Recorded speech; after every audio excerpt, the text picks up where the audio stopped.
Tatkala krisis cybercrime yang naik kelas jadi industrialisasi kejahatan lintas negara yang bernilai miliaran dolar dipersoalkan masyarakat global, otoritas Cina turun tangan tangkap 11 anggota sindikat scam yang berbasis di Myanmar dengan hukuman mati. Apa yang sebenarnya terjadi adalah bentuk hukuman China terhadap kejahatan kemanusiaan yang hebat di sana.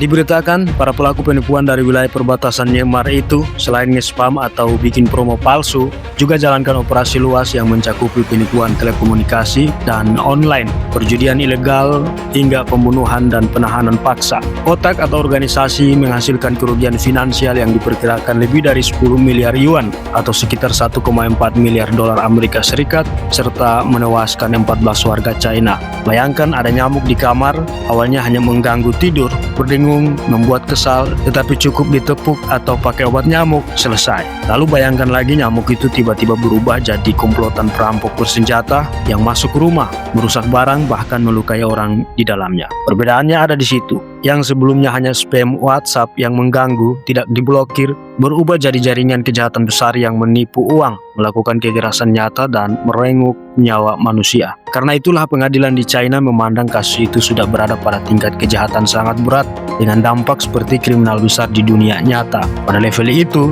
China memilih hukuman paling ekstrim dalam sistem hukum yang berlaku di sana.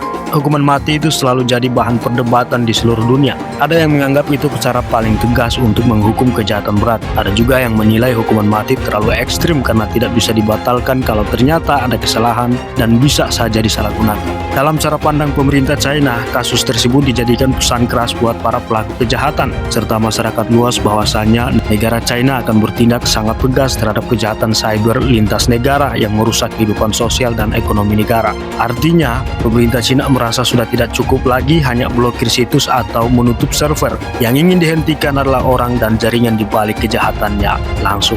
Perlu diakui juga bahwa operasi semacam ini mengambil keuntungan dari kekacauan politik, korupsi, dan limpahan kekuasaan militer di negara tetangga seperti Myanmar yang lagi menghadapi perang saudara, terutama di daerah perbatasan yang lemah pemerintahan dan penegakan hukum atau terlibat konflik berkepanjangan.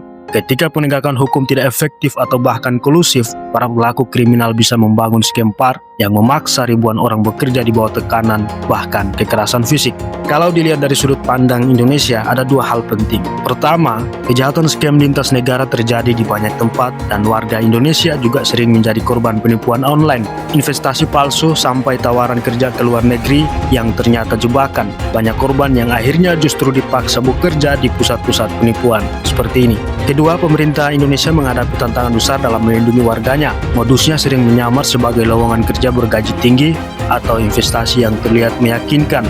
Ujung-ujungnya korban bisa ditipu, diperas, bahkan tidak bisa pulang karena terjebak dalam jaringan kriminal.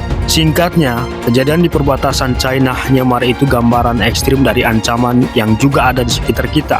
Kejahatan digital tidak kenal batas negara dan dampaknya bisa jauh lebih besar daripada sekedar kehilangan uang. Ironisnya, sampai hari ini perlindungan terhadap warga Indonesia masih belum kuat. Masih ada warga yang lolos berangkat lewat jalur ilegal.